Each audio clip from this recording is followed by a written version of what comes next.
Then comes यहाँ पर change of command लिखा हुआ ना, काइंडली यहाँ पर इसको चेन ऑफ कमांड कर लो, ठीक है, चेन ऑफ कमांड। अब चेन ऑफ कमांड सबने पता पड़ा है, चेन ऑफ कमांड का क्या मतलब होता है, बताएं मुझे, what do you mean by chain of command? Chain of कि कमांड का, one by one, chain of command one का बाय वन मतलब है देयर इज, कोई वन। बंदा ऊपर होगा कोई बंदा नीचे होगा, there should be a hierarchy, okay. So एक ऊपर है एक नीचे है, तो चेन बनी हुई है। तो चेन ऑफ कमांड में क्या करना है हमने, चेन ऑफ कमांड का क्या मतलब है, आपको हायरार्की को फॉलो करना पड़ेगा, क्योंकि ऑर्गेनाइजेशन में हायरार्की होती है, ये नहीं कोई भी किसी को भी कुछ भी बोल रहा है। फॉर एग्जाम्पल मैं टीचर हूँ, तो मैं आपकी अपर हायरार्की पर हूँ, आप मेरे स्टूडेंट्स हो, आप मेरे नीचे हो, ठीक है। तो जैसे सुपरवाइजर ऊपर होगा, उसके सबॉर्डिनेट्स जो है वो नीचे होंगे। So that's what we called chain of command. कि चेन ऑफ कमांड में प्रॉपर होना चाहिए काम, क्योंकि नहीं तो पता ही नहीं लगेगा कि हमने किसकी बात सुननी है, हमने किसको फॉलो करना है, ये चीज फिर रहेगी नहीं अगर चेन ऑफ कमांड आपकी नहीं है। Am I clear? Chain of command should be there, chain of command should be there. The next one is span of change. Span of change या स्पैन ऑफ, आप कंट्रोल भी कर सकते हो। Span of control मैंने आपको करवाया था, याद है सबको? Narrow span of control, wider span of control. अगर टास्क इजी है तो आप एक टाइम पर ज्यादा लोगों को हैंडल कर सकते हैं, सुपरवाइज कर सकते हैं, उसे बोलते हैं वाइडर स्पैन ऑफ कंट्रोल। जब स्पैन ऑफ कंट्रोल का मतलब है एक सुपरवाइजर कितने सुबॉर्डिनेट्स को हैंडल कर रहा है।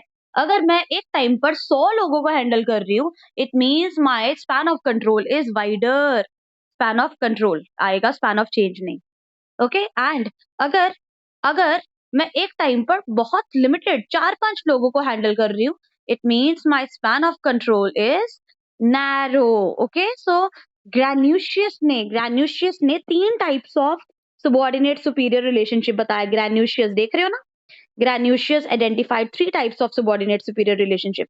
ये सबॉर्डिनेट सुपीरियर रिलेशनशिप को ही बताता है स्पैन ऑफ कंट्रोल। पहला डायरेक्ट सिंगल। डायरेक्ट सिंगल मतलब एक एम्प्लॉय है एक एम्प्लॉयर है, आपस में डायरेक्टली बात कर रहे हैं, ठीक है ना। जैसे 4 एम्प्लॉयज हैं तो 4 डायरेक्ट रिलेशनशिप बन गए। फॉर एग्जाम्पल मेरा रिलेशनशिप बन गया, समझो ABCD 4 एम्प्लॉयज हैं, ठीक है। There are 4 employees ABCD। तो मैं हूँ, लेट सपोज मैं अलीशा ही रख लेती हूँ अपने आप को। सो पहला रिलेशनशिप अलीशा विद A, दूसरा अलीशा विद B, तीसरा अलीशा विद C, चौथा Alisha with D। That is direct single relationship. उसके बाद डायरेक्ट ग्रुप रिलेशनशिप, एक साथ अलीशा अलीशा पहले ए से बात कर रही है, फिर बी, फिर सी एंड डी, एंड आपस में बी भी सी से बात कर रहा है, सी भी डी से बात कर रहा है, और डी भी फिर से मेरे से अलीशा से बात कर रहा है। तो डायरेक्ट ग्रुप रिलेशनशिप मतलब सुपीरियर और सबॉर्डिनेट एक ग्रुप में कंबाइंड होकर काम कर रहे हैं, ठीक है ना। सुपीरियर और सबॉर्डिनेट्स के बीच में ग्रुपिंग बनी हुई है। क्रॉस रिलेशनशिप का मतलब है हर एक इंसान, अब जैसे ऊपर वाले में बी ने सी से बात करी ना, और सी आगे डी से करेगा, सी आगे ए से नहीं बात करेगा। लेकिन क्रॉस रिलेशनशिप का मतलब है, फॉर एग्जाम्पल मैं हूं, 4 ही हम बच्चे लेते हैं ABCD, है ना। तो 4 है ABCD, अब ए है वो बी से भी बात करेगा, सी से भी बात करेगा, डी से भी बात करेगा। सेम बी जो है ए से भी बात करेगा, सी से भी बात करेगा, डी से भी करेगा। सी जो है वो भी A B और डी से बात करेगा, और जो डी है वो ABC सबसे बात करेगा। जिसे बोलते हैं क्रॉस रिलेशनशिप, जब हर कोई हर किसी से के साथ रिलेशनशिप में है, और और आपस में म्यूचुअल रिलेशनशिप बना रहे हैं एक सुपरवाइजर के अंडर, ओके। सो 2 टाइप्स मैंने आपको बता दी।